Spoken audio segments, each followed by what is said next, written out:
दिल्ली के इंद्रप्रस्थ महाविद्यालय में पराक्रम पर्व और साथ ही प्रथम परमवीर चक्र पदक विजेता मेजर सोमनाथ शर्मा की 101वीं जयंती मनाई गई थी। इस कार्यक्रम का आयोजन देश के बहादुर और साहसी लोगों को याद करते हुए किया गया। इस दौरान महाविद्यालय की छात्राओं ने स्वतंत्रता सेनानियों को याद करते हुए अपनी प्रस्तुति पेश की। इस कार्यक्रम के मुख्य अतिथि वरिष्ठ आरएसएस प्रचारक और प्रभु श्री राम के महत्व को पूरे विश्व में बताने वाले और कई पुस्तकों के लेखक श्री रवि कुमार आयर थे। इसके साथ ही यहाँ पर शेखर दत्त जी कार्यक्रम में भी मौजूद थे। और हम लोग इसको महिला आरक्षण बिल को पहले बार इस सरकार ने पारित किया है। आने वाले दिनों में आप राज्यसभा और लोकसभा में 33% महिलाओं को देखेंगे।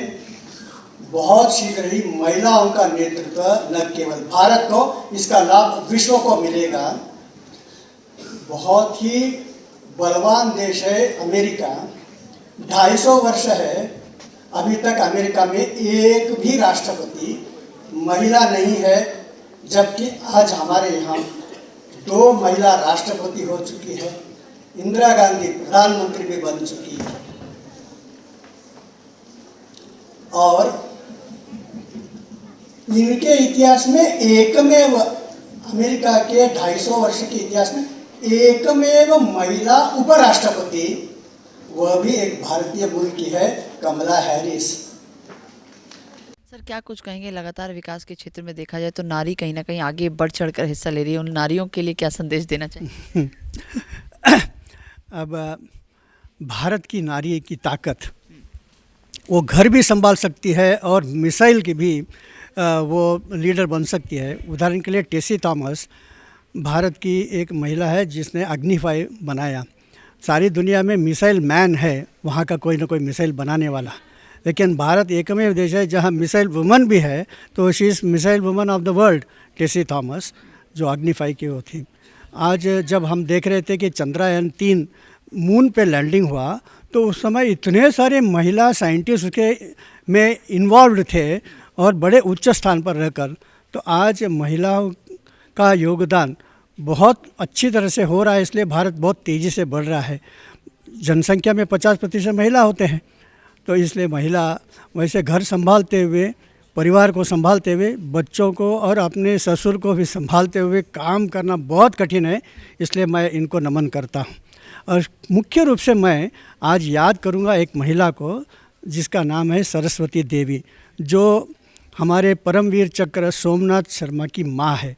अब देखिए, उनके परिवार में सोमनाथ शर्मा सबसे बड़े पुत्र थे और उनके बाद उनका जो भाई था सुरेंद्र नाथ शर्मा, वो लेफ्टिनेंट जनरल बना।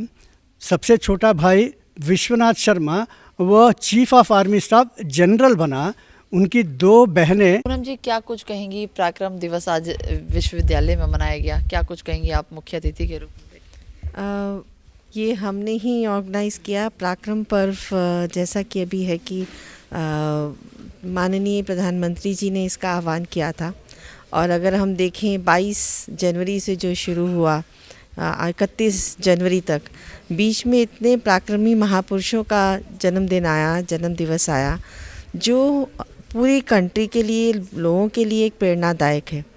और जैसा कि मैं बताना चाहूँगी कि हमारा कॉलेज अपने स्थापना के 100वें वर्ष में प्रवेश कर चुका है, तो ये हमारे लिए बहुत गर्व की बात है कि हमने अपने कार्यक्रम का शुभारंभ, जो हम आज पूरा साल करेंगे अब से, इस कार्यक्रम से किया जहाँ हमने अपने वीरों को नमन किया। क्या कहेंगी, अभी तो हाल ही में राम मंदिर का उद्घाटन भी हुआ, प्राण प्रतिष्ठा भी हो गया, और उसके बाद जिस तरीके से मोदी जी ने पराक्रम पर्व का आह्वान किया और आप लोगों ने वो किया, तो राम जी के लिए क्या कहना? राम जी तो मन में है, कण में है, उनका क्या कहना। जो प्राण प्रतिष्ठा हुआ, वो कई सालों से सबको इंतज़ार था और बहुत ही इमोशनल वो है ये कि इसको कहना बहुत मुश्किल है। घर में छोटे बच्चे से लेकर बूढ़ी माँ तक उन्होंने इसको इतना अच्छे से सेलिब्रेट किया। नहीं वो अयोध्या जा पाए, लेकिन जो अक्षत आए और मैं बहुत भावुक हो गई।